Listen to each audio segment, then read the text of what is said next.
Commander Sarah Chen stood at the viewport of Orbital Defense Station Aegis, watching Earth's blue marble spin slowly beneath her.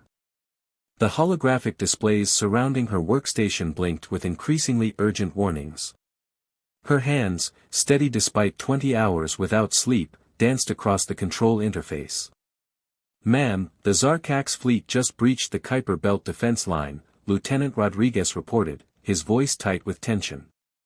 "All outposts gone silent." Sarah nodded, her expression grim. Humanity's most advanced outposts, defended by technology reverse-engineered from a dozen alien civilizations, had fallen in less than 6 hours. The Zarkax Empire, infamous for their swift and brutal conquests, had finally set their sights on Earth. "Status of the Jupiter defense grid?" she asked, though she already knew the answer. The massive energy signatures of the approaching fleet made it clear, Earth's outer defenses had failed. "Offline, Commander." They didn't even slow them down. Rodriguez's hands trembled slightly as he adjusted his neural interface. "The Zarkax, they're using something new. Some kind of quantum disruption field. Our shields just disappeared." Sarah's jaw tightened. The Zarkax were known for their technological superiority, their ships powered by artificial quantum singularities that made Earth's fusion drives look like steam engines. But something about this attack felt wrong. The Zarkax were methodical, precise, this assault seemed almost desperate. "Show me the sensor logs from Jupiter Station," she ordered, pulling up the data streams. The station's final moments played out before her in cold, clinical detail. The Zarkax ships, sleek crystalline structures that seemed to bend space itself, had simply appeared within the defense grid's perimeter. But there, just before the feed cut out, a fluctuation in their drive signatures. "Rodriguez, run a comparative analysis on their engine outputs. Something's different about these ships." The lieutenant's fingers flew across his console. "Commander, I'm seeing massive power fluctuations in their quantum cores. They're unstable." Sarah leaned forward, her mind racing. The Zarkax, with their legendary precision, using unstable drives. It didn't make sense unless. "They're running scared," she whispered, realization dawning. "These aren't their primary warships. They're using their reserve fleet." The command center fell silent as the implications sank in. The Zarkax Empire, spanning dozens of systems, had committed their secondary forces to this attack. But why? Sarah's neural interface pinged with an incoming transmission. "Commander, we're receiving a message from the Zarkax flagship. They're demanding immediate surrender." "Put it through," Sarah ordered, straightening her uniform. The holographic display flickered to life, revealing the imposing figure of a Zarkax warprince. Their crystalline exoskeleton caught the light, creating rainbow refractions across the command center. "Humans," the warprince translator conveyed their clicking speech, "your resistance is noted but futile. Surrender now, and we will be merciful." Sarah studied the alien leader's posture, noting the subtle signs of stress in their crystalline structure. "Warprince, we both know that's not true. The question is, why is the mighty Zarkax Empire attacking with their reserve fleet?" The alien leader's crystalline fragments shifted, a sign of surprise or anger, Sarah couldn't be sure. "You dare question our strength? We have conquered 1,000 worlds." "Yes," Sarah replied calmly, her mind working furiously. "With your primary fleet. The same fleet that's mysteriously absent now. The same fleet that uses stable quantum drives, unlike these ships." She gestured to the sensor readings. "These vessels are burning through their containment fields. You're desperate." The warprince's silence was all the confirmation she needed. "Rodriguez," she called out, not taking her eyes off the alien leader, "what's the status of Project Thunderbolt?" "Untested, ma'am. The electromagnetic pulse generator was deemed too primitive compared to quantum weapons." Sarah allowed herself a small smile. Sometimes the old ways are the best. Primitive doesn't mean ineffective. She turned back to the war prince. You have 1 hour to withdraw your forces. After that, we'll show you why it's dangerous to underestimate primitive technology. The transmission cut off abruptly, but not before Sarah caught a glimpse of genuine concern in the warprince's crystalline features. "Ma'am," Rodriguez ventured, Project Thunderbolt was never completed. The pulse generator could overload the station's entire power grid. Then we better work fast, Lieutenant.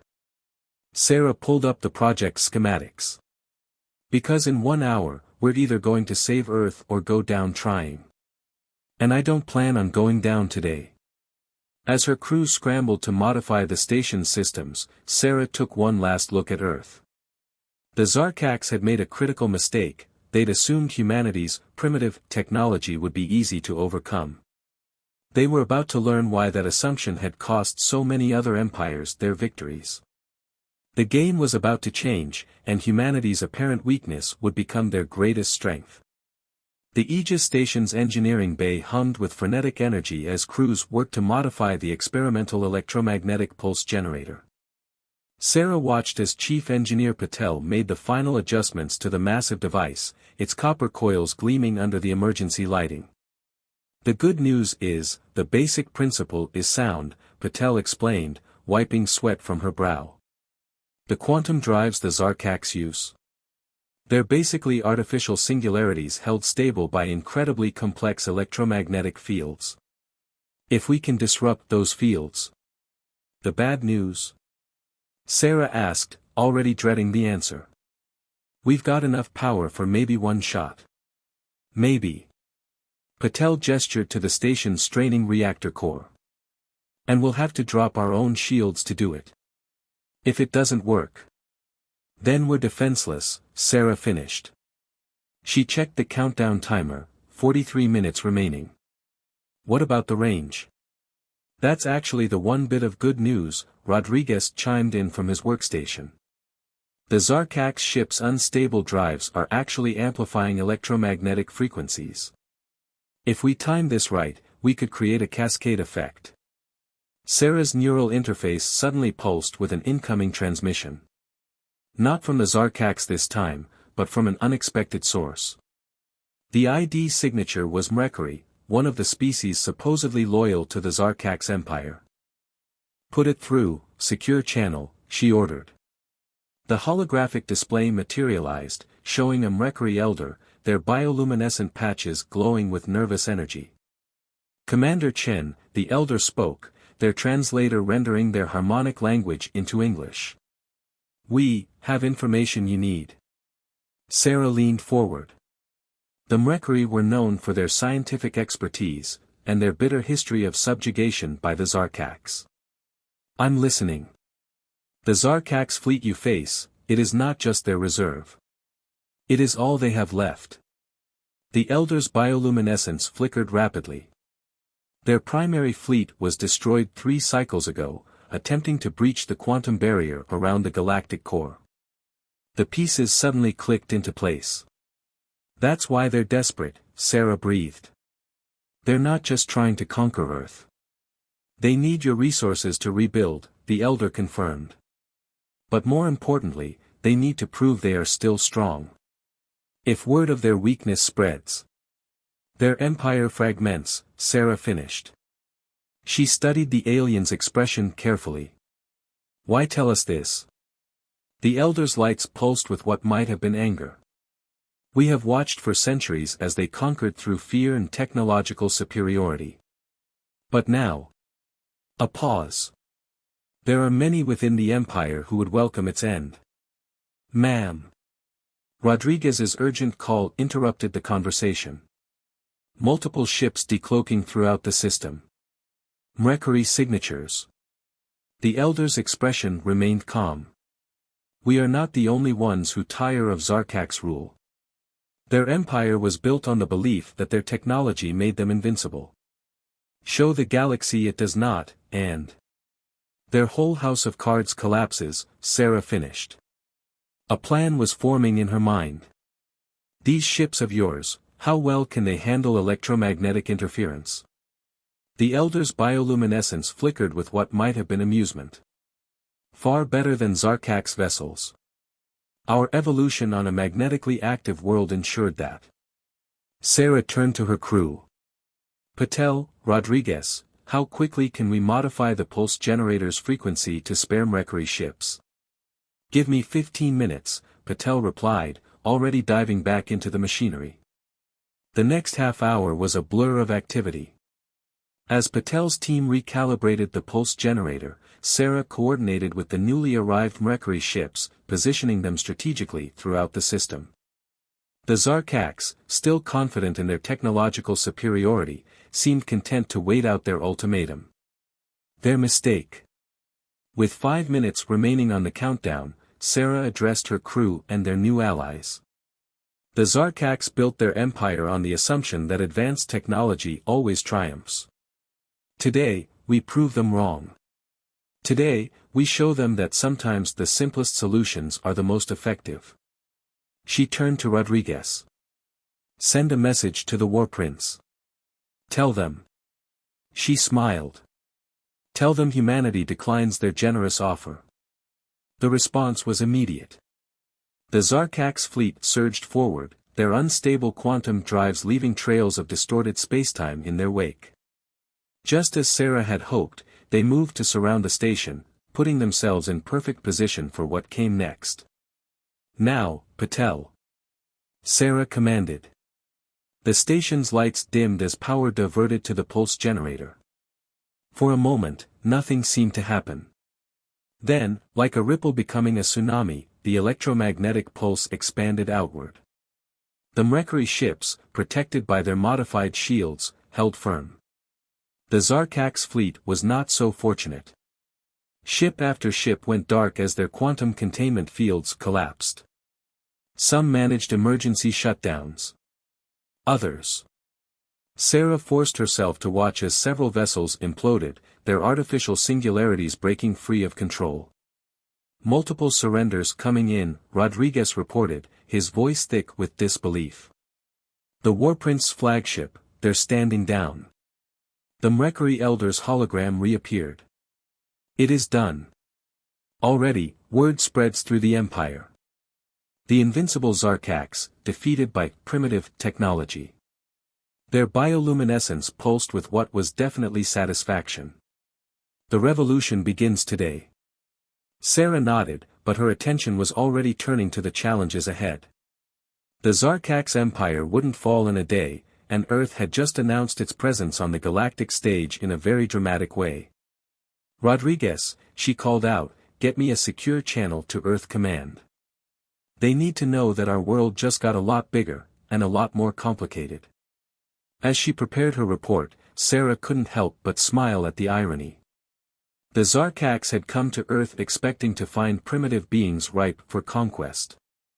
Instead, they'd learned a lesson humanity had known for millennia: true strength lies not in the complexity of your weapons, but in the wisdom to know when simplicity is the ultimate sophistication. The war wasn't over, not by a long shot. But in 1 hour, humanity had done more than just defend itself.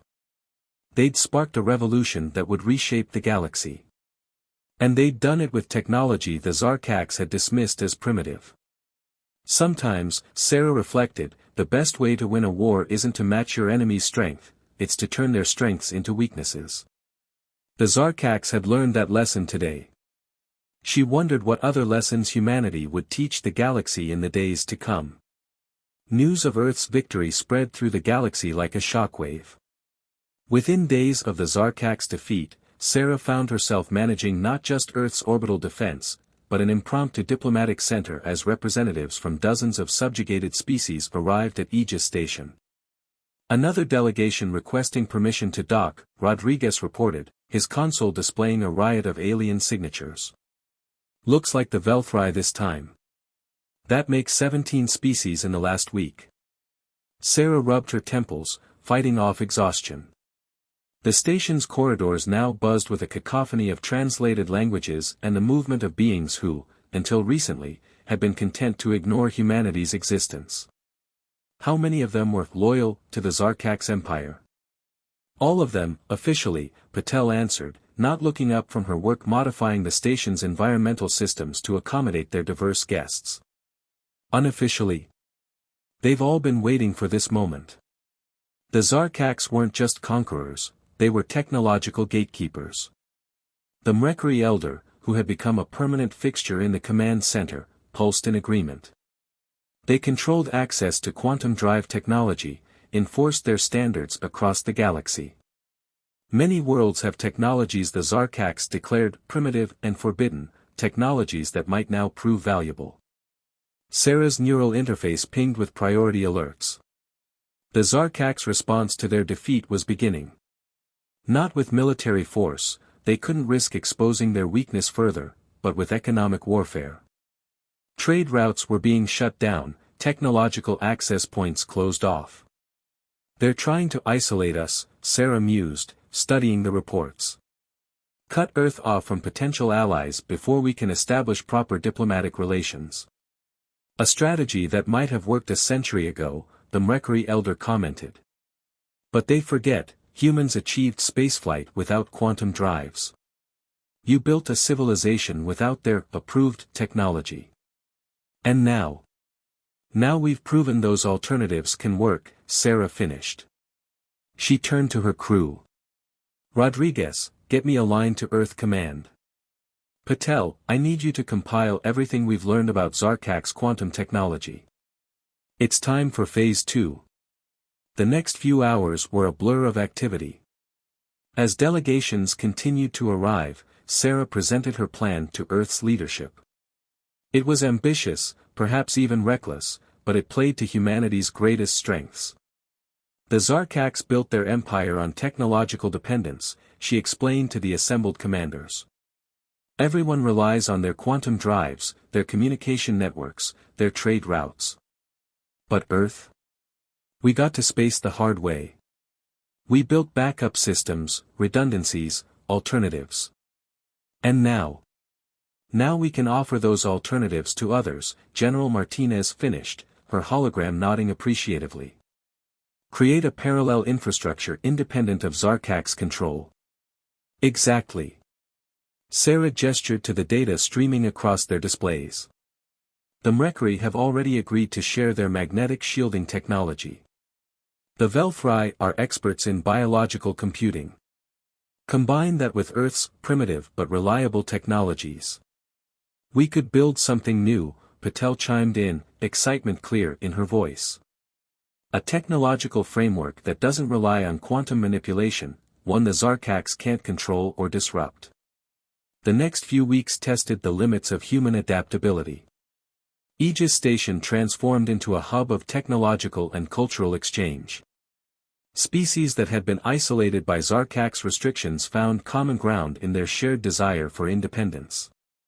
Sarah watched as Patel worked alongside Velfry engineers, combining their biological computers with Earth's electromagnetic systems. Rodriguez collaborated with Mrekkari scientists, developing communication networks that could function without quantum entanglement.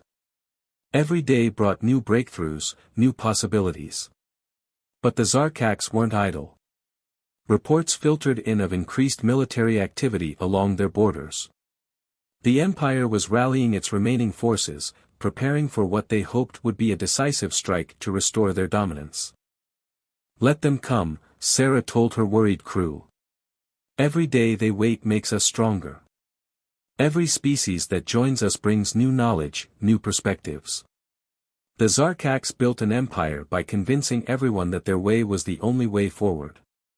We're proving that diversity, of technology, of thought, of approach, is the real path to advancement. The Mrekkari Elder approached her one evening, their bioluminescence subdued. The Zarkaks' fleet movements suggest they plan to strike within the month. Their strategists believe that if they can destroy this coalition now, before it fully forms, they can maintain control, Sarah nodded. But they're fighting yesterday's war. They still think this is about military might, about technological superiority. They don't understand what's really happening here. She gestured to the station around them, where beings from across the galaxy work together, combining technologies and methodologies that the Zarkaks had dismissed as obsolete or primitive. This isn't just a rebellion against their empire, she continued. It's a revolution in how we think about progress. They taught the galaxy to believe that newer always means better, that there's only one path forward. We're showing them that true advancement comes from diversity, from finding value in every approach, every technology, every perspective. The Elders' bioluminescence pulsed with understanding. And that is why they will lose. Because they cannot comprehend a universe where their way is not the only way. Sarah smiled, watching as another delegation arrived, bringing with them new ideas, new possibilities. Exactly. They're preparing for a war of ships and weapons. But we're fighting a war of ideas. And those? She turned to the elder, her expression determined. Those are the hardest wars to win when you're on the wrong side of history. The revolution they'd sparked wasn't just about breaking free from Zarkak's control. It was about breaking free from the limitations of single-minded thinking. And with each passing day, as more species joined their cause, the tide wasn't just turning. It was becoming a tsunami. The Zarkak's attack, when it finally came, wasn't the overwhelming force Sarah had expected. Instead, it was surgical, precise, and aimed at what they thought was humanity's weakest point, Earth's lunar colonies. Multiple quantum signatures detected, Rodriguez called out, his hands flying over his console. They've bypassed our outer sensor network, somehow they've adapted to avoid detection. Sarah studied the tactical display, watching as Zarkak's ships materialized in lunar orbit. Their crystalline forms had changed, become more angular, more predatory. They've been busy. Patel, analysis. They've modified their quantum drives, Patel replied, her voice tight with concentration. The signatures are different, more stable. They've learned from their mistakes. The Mercury Elders' bioluminescence flickered with concern. They've incorporated salvage technology from their lost primary fleet. This is unexpected. Sarah watched as the Zarkak's ships moved into attack formation. Their target was clear, the lunar manufacturing facilities that had become crucial to the Coalition's alternative technology program. Without those factories, their plans for a parallel infrastructure would be crippled. They think they're being clever, Sarah mused, a small smile playing at her lips. Hit our production capacity, force us back into technological dependence. Standard Zarkak strategy, if you can't control it, destroy it. Commander, Rodriguez interrupted, we're receiving a transmission. It's not from the Zarkak's fleet. The holographic display flickered to life, revealing a face Sarah hadn't expected to see, a Zarkak science director, their crystalline features arranged in what she had learned to recognize as an expression of urgency. Commander Chen, the science director's translator, conveyed. I am Director Valvar. We have little time.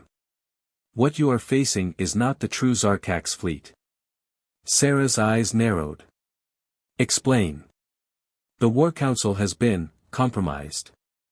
The ships attacking your moon are commanded by those who would rather see our empire burn than adapt. They believe that destroying your coalition will restore the old order. And you disagree? The science director's crystalline structure shifted subtly. I am part of a growing faction within our society. We have watched, studied your coalition. Your integration of diverse technologies, your willingness to find value in what we dismissed, it is fascinating. Revolutionary. Commander, Patel cut in, lunar defense stations reporting multiple impacts. Their shields are holding, but... Sarah held up a hand, her focus on the science director. Why tell us this now? Because the War Council's actions threaten not just your coalition, but the future of our own species. They cannot accept that their path is not the only path. They would destroy everything rather than admit they were wrong. The tactical display updated, showing more Zarkak's ships emerging from quantum space. But something was off about their formation, they were attacking not just coalition positions, but other Zarkak's vessels. Your people are firing on each other, Sarah realized. Yes. The science director's expression was solemn. Civil war. The price of pride. Many of us now understand that true strength lies not in enforcing a single way of thinking, but in embracing diversity, in technology, in culture, in thought. Sarah's mind raced, calculating possibilities. Your ships, the ones fighting against the War Council. How are they powered? We have adapted. Combined our quantum technology with principles learned from your coalition. Less efficient, perhaps, but more stable. More balanced. Commander Rodriguez called out, multiple new contacts appearing. Mercury, Valkyrie, and ships I've never seen before. The science director's crystalline features arranged themselves into what might have been a smile. You are not the only ones who have been building alliances, Commander Chen. Many within the Empire have been watching, waiting. Learning. Sarah straightened, decision made.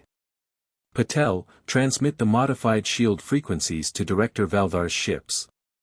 Rodriguez, coordinate with our allies, I want a combined defense grid around those lunar facilities. The battle that followed would be remembered not for its destruction, but for its symbolism. Zarkak's ships fighting alongside the very forces they had once dismissed as primitive. Coalition vessels protecting their former oppressors. Old enemies becoming allies in defense of a new way of thinking. Hours later, as the last War Council ships retreated or surrendered, Sarah stood with the science director on Aegis Station's observation deck, watching the combined fleet hold position against the backdrop of Earth. Your War Council was right about one thing, Sarah said quietly. This will change everything. It already has. The science director's crystalline form caught the light of Earth's sunrise. For millennia, we believed that progress meant following a single path, advancing in a single direction. We forgot that the universe thrives on diversity, on the interaction of different approaches, different perspectives. And now? Now we learn. We adapt. We discover what can be achieved when we stop trying to force the galaxy to follow one path and instead embrace the beauty of many paths coming together. Sarah nodded, watching as ships from a dozen species maneuvered in perfect coordination, a dance of technologies and methodologies that the old Zarkak's empire would have considered impossible. The price of pride had been high, but perhaps it had been necessary. Sometimes the hardest lessons were the most important ones to learn. The galaxy was changing. And this time, the change wasn't being imposed by force or technological superiority. It was emerging naturally from the combination of different ideas, different approaches, different ways of seeing the universe. It was, Sarah reflected, a very human kind of revolution. 1 month after the lunar battle, Sarah stood in Aegis Station's newly constructed Grand Chamber, watching representatives from over 50 species, including the reformed Zarkak's coalition, gather for what many were calling the galaxy's first true democratic assembly. Hard to believe it all started with a desperate gamble and an old electromagnetic pulse generator, Rodriguez commented, now wearing the formal uniform of Earth's new interstellar diplomatic corps. The best plans usually start with desperation, Sarah replied, adjusting her own ceremonial uniform. Though I doubt anyone could have predicted this outcome. The chamber had been designed to accommodate beings of all forms, atmospheric bubbles for gaseous species, gravity plates for high-G worlders, quantum stabilization fields for energy beings. It was a physical representation of everything their coalition stood for, unity through diversity. But even as delegates took their places, Sarah's neural interface was buzzing with warning signals. The remnants of the Zarkak's War Council had been quiet too long. Intelligence suggested they had retreated to their last stronghold, a massive space station near the Galactic core that housed their most advanced research facilities. Commander, Patel's voice came through her calm, urgent but controlled. Long-range sensors just picked up something concerning. The War Council station, it's showing power readings off the scale. Sarah excused herself from the chamber, making her way to the command center. The Mercury Elder and Science Director Valdar were already there, studying the sensor data with evident concern. They've done it, Valthar's crystalline features shifted in what Sarah had learned to recognize as fear. They've activated the Nexus core. The what? The Mrekkari Elder's bioluminescence pulsed rapidly. A theoretical quantum device. It was meant to be the ultimate expression of Zarkak's technology, a way to force all quantum-based systems in range to synchronize with their control. They mean to reassert control, Valthar explained. Not through military might, but by literally forcing all quantum technology to operate according to their protocols. Ships, communications, even some biological systems, anything that interacts with quantum fields would be under their influence. Sarah's mind raced. Range? At current power levels? Within 6 hours, half the galaxy would be affected. Within 12, all of it. The implications were staggering. Everything they'd built, all the progress they'd made toward technological independence, could be undone. The War Council would regain control not through force of arms, but through technological dominance. Unless. Patel, Sarah called out, that research you were doing with the Velthri biocomputers and our old electromagnetic systems. Did you ever finish the integration tests?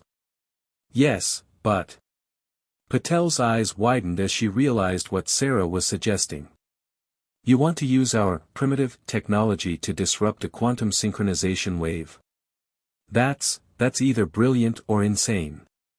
Probably both, Sarah smiled. How quickly can we adapt the design for large-scale deployment? What followed was perhaps the most ambitious engineering project in human history.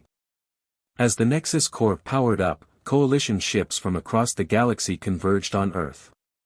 Each vessel was quickly fitted with a hybrid system, part electromagnetic pulse generator, part biological computer, part magnetic shield generator. The theory is sound, Patel explained to the assembled fleet commanders. The Nexus core works by forcing quantum systems into synchronization. But our hybrid technology operates on completely different principles. We can't stop the quantum wave, but we can ride it, use its own power to transmit our counterfrequency. Like using a tsunami to power a wave generator, Sarah added. The bigger they make it, the more power we have to work with. The War Council, seeing the coalition fleet gathering, accelerated their timeline. The Nexus core's power readings spiked, and the quantum synchronization wave began to spread. All ships, execute Phase 1, Sarah commanded from Aegis Station's bridge. Across the fleet, hybrid systems powered up, creating a network of overlapping fields that interacted with the approaching wave in ways the War Council had never anticipated. The effect was spectacular. As the quantum wave hit their defensive line, the hybrid fields didn't try to block it, they absorbed it, channeled it, redirected its energy through pathways that operated on principles the Zarkaks had dismissed centuries ago. It's working. Rodriguez called out. The wave is being converted into everything. Electromagnetic pulses, biological signals, magnetic fluctuations. The hybrid network is spreading faster than their synchronization protocol. On her tactical display, Sarah watched as the redirected energy raced ahead of the quantum wave, reaching the War Council station first. Their supposedly supreme technology, designed to control through quantum dominance, found itself overwhelmed by a flood of signals it had never been designed to handle. The Nexus core, unable to process the hybrid network's chaos of frequencies and patterns, began to overload. The War Council's last gambit was being undone not by superior technology, but by the very diversity they had sought to eliminate. Station power readings critical, Valthar reported. They're losing containment. All ships, full retreat, Sarah ordered. Get clear of the quantum dispersion radius. The coalition fleet pulled back just as the Nexus core collapsed, taking the War Council station with it. The quantum synchronization wave, without its source, dissipated harmlessly into space.